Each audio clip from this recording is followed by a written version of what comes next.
ما شاء اللہ لا حول ولا قوة الا باللہ العلی العظیم۔ اعوذ باللہ من الشیطان اللعین الرجیم۔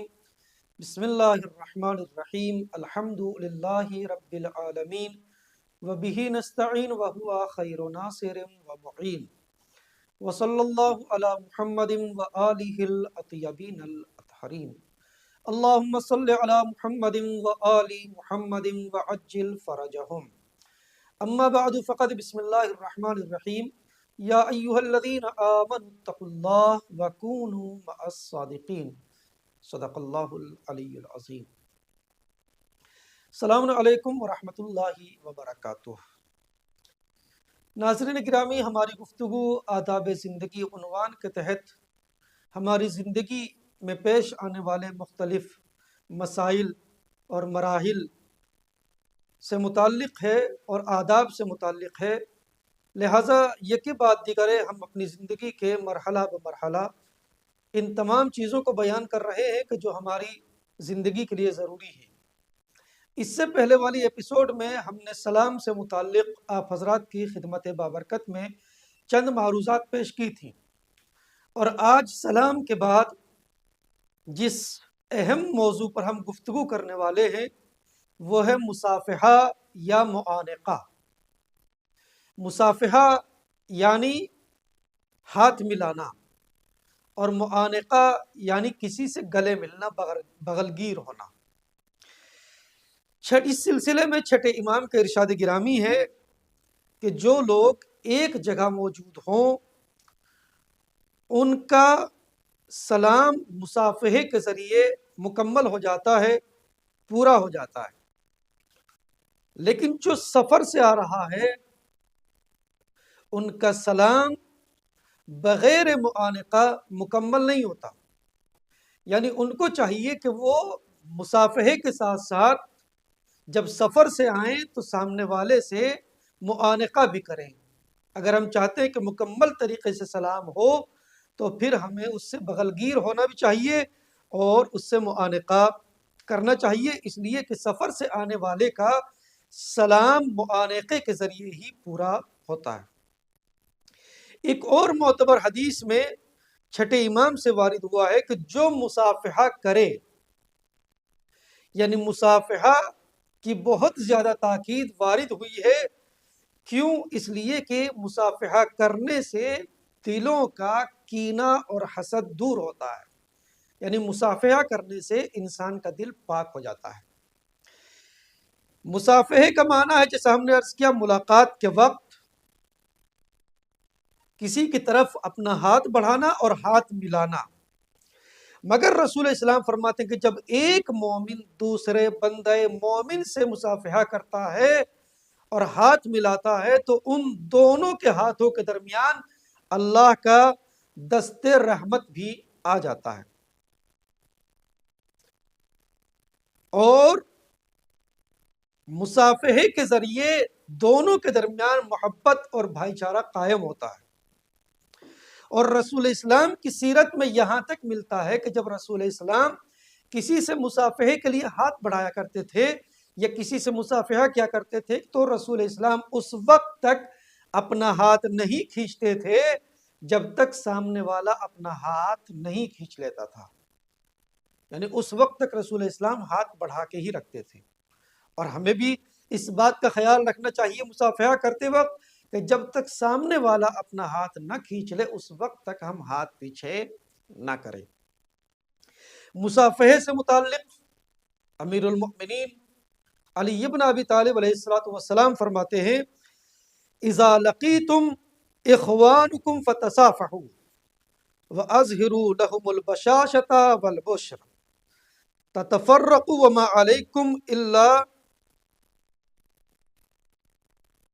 جب تم کسی سے ملاقات کرو تو تمہیں چاہیے کہ پہلے مصافحہ کرو اور اس کے بعد تبسم اور خندہ پیشانی، خوش روئی کے ساتھ کسی سے ملو۔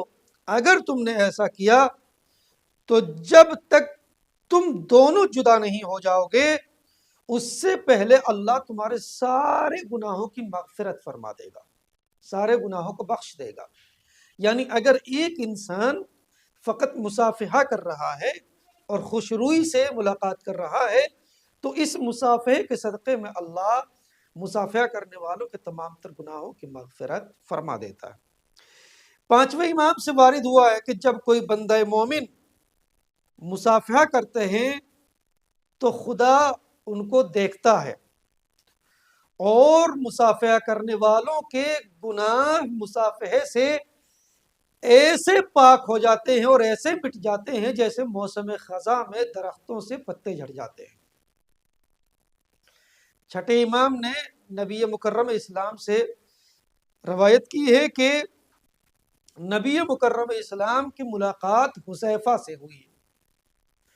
حذیفہ کو جب نبی نے دیکھا تو نبی نے حذیفہ کی طرف مصافحے کے لیے ہاتھ بڑھایا۔ نبی نے تو ہاتھ بڑھایا مگر حذیفہ نے اپنا ہاتھ کھینچ لیا۔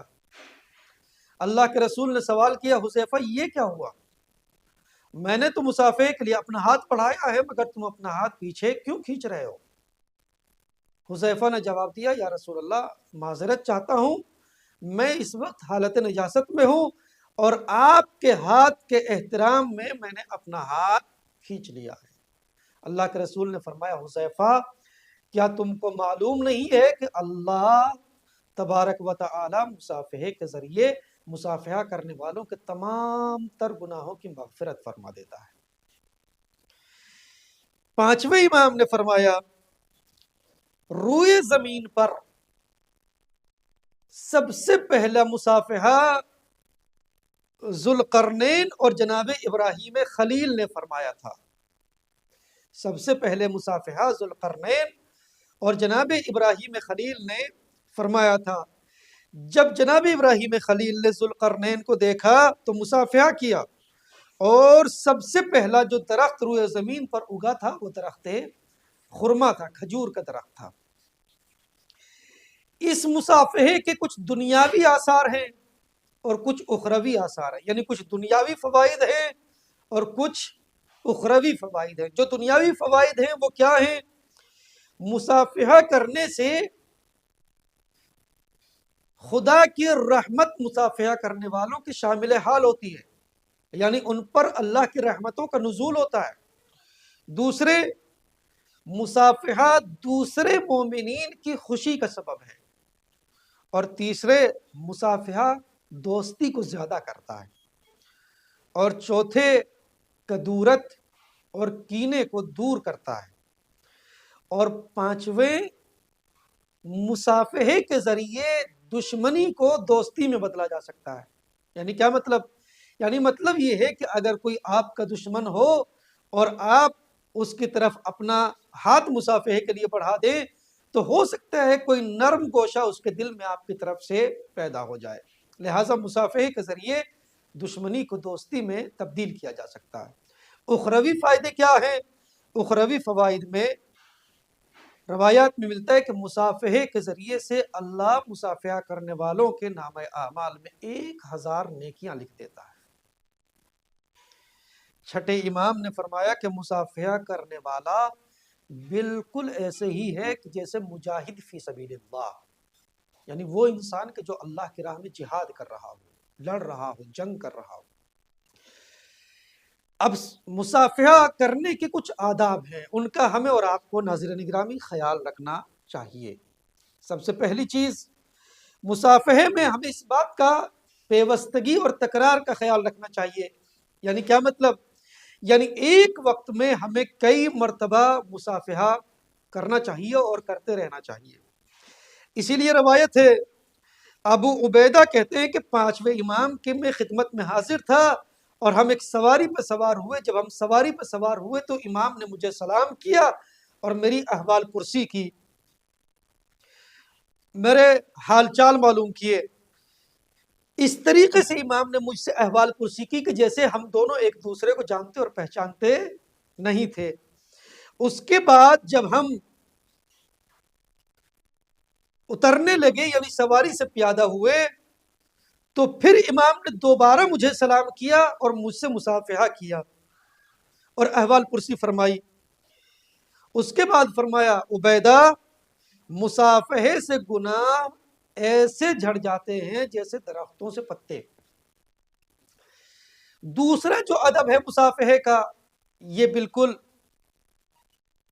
بہت اہم چیز ہے کہ مصافحہ کرتے وقت ہاتھ پر تھوڑا سا دباؤ دینا چاہیے۔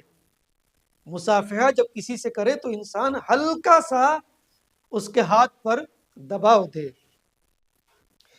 نہ یہ کہ دباؤ محبت اور الفت کی نگاہ سے، نہ یہ کہ رنجش اور حسد کی وجہ سے۔ تیسرے، مصافحہ کرنے میں تھوڑا سا طول دینا چاہیے، یعنی یہ نہیں کہ ہاتھ بڑھایا اور فوراً کھینچ لیا، نہیں، کچھ دیر تک ایک دوسرے کا ہاتھ دونوں کے ہاتھ میں رہنا چاہیے، تھوڑا سا طول دینا چاہیے، ہاتھ کھینچنے میں جلدی نہیں کرنی چاہیے۔ اس لیے کہ روایت میں ہے کہ جو ہاتھ کو دیر تک بڑھائے اس کا ثواب زیادہ ہے۔ میں نے عرض کیا تھا کہ نبی کی سیرت بھی یہی تھی کہ جب تک سامنے والا اپنا ہاتھ نہیں کھینچ لیا کرتا تھا تو اس وقت تک نبی اپنا ہاتھ پیچھے نہیں کیا کرتے تھے۔ اور چوتھی چیز ہے کہ مصافحے کے ذریعے کینے کو ختم کیا جا سکتا ہے۔ اسی لیے نبی مکرم اسلام نے ارشاد فرمایا تصافحوا، مصافحہ کرو، فإن التصافح یذهب السخیمہ، اس لیے کہ مصافحہ کینے کو دور کرتا ہے، حسد کو دور کرتا ہے۔ ناظرین گرامی، خصوصاً نوجوانان، اس بات کا خیال رہے کہ ہمیں مصافحہ کرتے وقت نامحرم عورتوں سے مصافحہ نہیں کرنا چاہیے۔ اس سلسلے میں ابان بن تغلب راوی ہیں، وہ روایت کرتے ہیں چھٹے امام سے کہ جب رسول اسلام نے مکے کو فتح کر لیا تو جو اس وقت کے مرد حضرات تھے انہوں نے تو رسول کے دست مبارک پر بیعت کر لی، جو عورتیں رسول اسلام کی خدمت میں آئیں، یا رسول اللہ ہم کیسے آپ کی بیعت کریں، ہم کیسے بیعت کریں؟ تو اللہ نے سورہ ممتحنہ کی 12 نمبر کی آیت میں اس کو بیان کیا، فرمایا بسم اللہ الرحمن الرحیم یا ایھا النبی اذا جاءک المؤمنات یبایعنک۔ حارث کی بیٹی نے آگے بڑھ کے رسول اسلام سے کہا یا رسول اللہ مردوں نے تو آپ کے ہاتھوں پر بیعت کر لی ہے، ہم کیسے آپ کی بیعت کریں؟ تو اللہ کے رسول نے اس وقت ظرف آب منگایا، اپنے ہاتھوں کو اس پانی کے برتن میں ڈالا اور اس کے بعد تمام عورتوں کو حکم دیا اگر تم بھی میری بیعت کرنا چاہتی ہو تو اسی طریقے سے تم بھی اپنے اپنے ہاتھ پانی میں رکھو۔ اور یہ بھی نکتہ قابل توجہ ہے کہ نامحرم سے اس طرح ملو کہ کسی طرح کا کوئی مفسدے کا خطرہ، فساد کا خطرہ نہ ہو۔ مراجع اعظام کا بھی یہی کہنا ہے کہ نامحرم سے مصافحہ جائز نہیں ہے۔ دعا ہے بارگاہ خداوندی میں کہ پروردگار ہم ان تعلیمات محمد و آل محمد پر عمل پیرا ہونے کی توفیق عنایت فرما۔ پروردگار اپنی آخری حجت کے ظہور میں تعجیل فرما، ہم سب کو ان کے اعوان و انصار میں شمار فرما۔ ربنا تقبل منا انک انت السمیع العلیم، والسلام علیکم ورحمۃ اللہ وبرکاتہ۔